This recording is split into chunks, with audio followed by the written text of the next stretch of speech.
वो बंदर जो भगवान बन गया। सच्ची घटना पर आधारित एक चमत्कारी थ्रिलर। स्थान अयोध्या, साल 1998, समय सुबह के 9 बजे। अयोध्या की शांत सुबह थी। मंदिरों की घंटियां बज रही थी। श्रद्धालु मस्तक झुकाए मन्नतें मांग रहे थे। लेकिन किसी को क्या पता था कि यही सुबह एक चमत्कार की साक्षी बनेगी। मंदिर के दक्षिण द्वार के पास एक नया पानी का डिस्पेंसर रखा गया था।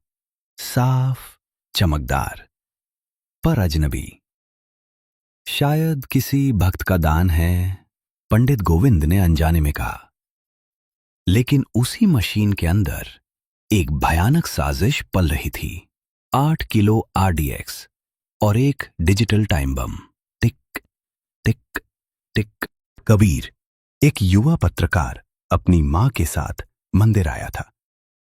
लेकिन उसके दिल में एक अजीब सी बेचैनी थी।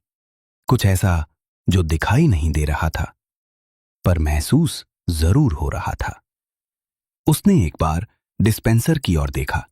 वहां कुछ नहीं था, पर जब दोबारा देखा, वो स्तब्ध रह गया। अब वहां एक बंदर खड़ा था, पर वो कोई साधारण बंदर नहीं था। उसकी आंखों में तेज था, चाल में गरिमा और हवा में एक दिव्य शांति।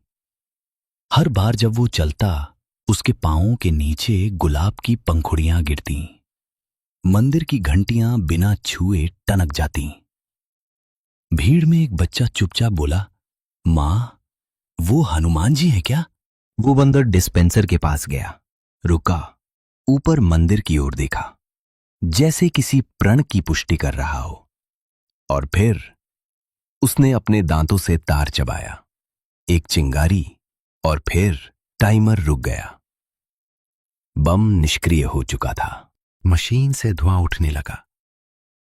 कबीर ने दौड़ते हुए पुजारी से कहा, पंडित जी, कुछ गलत है।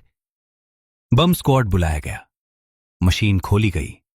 अंदर मिला RDX, टाइमर, वायरिंग और एक कटी हुई वायर। अगर वो वायर न कटी होती तो आज सैकड़ों जाने जाती। CCTV फुटेज में वो बंदर दिखा, तार काटता हुआ, और फिर मंदिर की ओर देखकर गायब हो जाता है। कबीर की आंखों में आंसू थे। मैंने कई कहानियां कवर की हैं, लेकिन आज मैंने ईश्वर को देखा है। अगले दिन उसी जगह पर फूल चढ़ने लगे। एक छोटी हनुमान प्रतिमा रखी गई।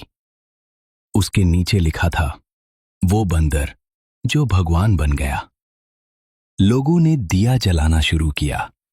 हर मंगलवार वहां श्रद्धा का उजाला फैलने लगा। कबीर हर साल वहां आता है, उसी स्थान पर खड़ा रहता है, कुछ पल मौन में। भगवान मूर्ति में नहीं, भावना में होते हैं। और उस दिन वो बंदर के रूप में आए थे। ये कहानी एक बम विस्फोट को नहीं, एक चमत्कार को रोकने की है। जब अधर्म बढ़ता है तो धर्म कभी पत्थर में, कभी हवा में और कभी एक बंदर में प्रकट होता है।